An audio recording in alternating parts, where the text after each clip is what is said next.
Apakah Anda ingat ketika Anda mencoba mengendarai sepeda untuk pertama kalinya?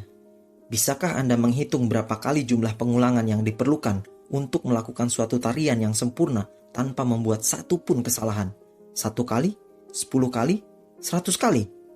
Pernahkah Anda mencoba untuk belajar menguasai suatu alat musik baru?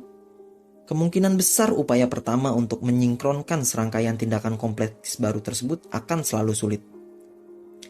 Kita membutuhkan pengulangan atau repetisi berkali-kali agar bisa menguasainya.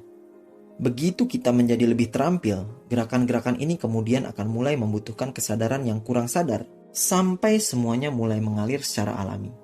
Semua gerakan otomatis ini dipandu oleh salah satu kekuatan batin yang paling kuat yang menggerakkan perilaku manusia, yaitu pikiran bawah sadar. Dalam psikologi, pikiran bawah sadar adalah bagian dari pikiran yang saat ini tidak berada dalam kesadaran. Kata bawah sadar melambangkan versi Inggris yang tersubkonsentrasi seperti yang diciptakan oleh psikolog Pierre Janet 1859-1947 yang berpendapat bahwa di balik lapisan fungsi pemikiran kritis dari pikiran sadar terdapat kesadaran kuat yang ia sebut pikiran bawah sadar. Pikiran sadar Anda terdiri dari hanya 12% dari otak Anda, sedangkan pikiran bawah sadar terdiri dari 88%. Apa artinya hal itu bagi kita? Ini berarti bahwa pikiran bawah sadar Anda mengendalikan hidup Anda. Hal ini benar adanya. Sebagian besar dari kita tidak atau belum memahami rasio kesadaran ini. Kita berpikir bahwa hidup kita hanya dikendalikan oleh pikiran sadar saja. Ternyata tidak. Pikiran bawah sadar kita adalah yang mengendalikan hidup kita. Pernahkah Anda mengendalikan peredaran darah dalam tubuh Anda? Tidak pernah. Karena semua dilakukan oleh pikiran bawah sadar. Pernahkah kita menyadari atau mengendalikan rambut yang tumbuh setiap harinya? Tidak pernah, karena semua dilakukan oleh pikiran bawah sadar. Pernahkah Anda mencoba mengendalikan pergantian sel dalam tubuh Anda yang terjadi setiap waktu? Tidak pernah, karena semua dilakukan oleh pikiran bawah sadar. Oleh karena itu penting bagi kita untuk memahami bagaimana mengendalikan pikiran bawah sadar kita untuk merancang kehidupan kita. Pikiran bawah sadar menyimpan semua pengalaman hidup Anda sebelumnya, keyakinan Anda, ingatan Anda, keterampilan Anda, semua situasi yang telah Anda lalui, dan semua gambar yang pernah Anda lihat. Singkat cerita, semua hal tersebut tersimpan di pikiran bawah sadar Anda dan menjadi software Anda.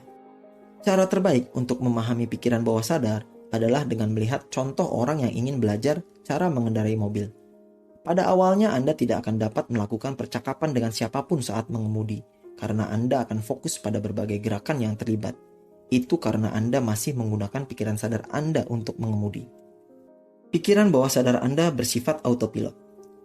Beberapa minggu kemudian, mengemudi menjadi sebuah habit alias kebiasaan alami yang terjadi secara otomatis, tanpa Anda perlu memikirkannya di level pikiran sadar. Orang tersebut bahkan mulai bisa mengemudi sambil menggunakan ponselnya, atau berbicara dengan teman-temannya saat mengemudi. Hal ini terjadi karena kebiasaan mengemudi telah dipindahkan ke pikiran bawah sadarnya, dan karenanya pikiran sadar menjadi bebas.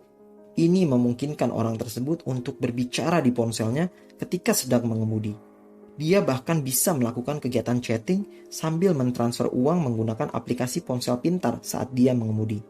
Saya juga suka melakukannya kok, jangan ditiru ya, hehehe. Pikiran bawah sadar bertanggung jawab atas perasaan dan emosi yang dipicu secara otomatis yang tiba-tiba Anda alami ketika menghadapi situasi baru.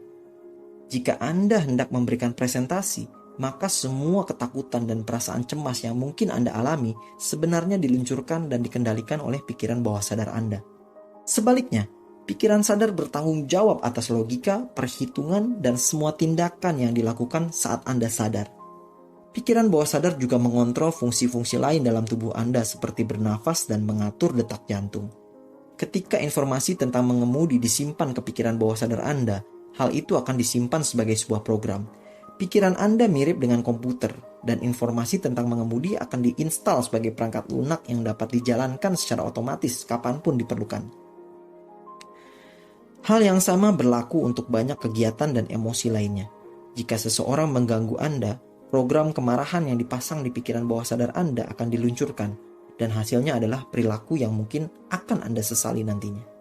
Dengan memprogram pikiran bawah sadar dengan program baru, Anda dapat memperbaiki banyak masalah di tingkat kesadaran Anda atau kepribadian Anda. Pastikan saja sistem autopilot Anda mampu menjalankan sistem Anda tanpa merusak hidup Anda atau menyebabkan Anda mendapatkan masalah di kemudian hari.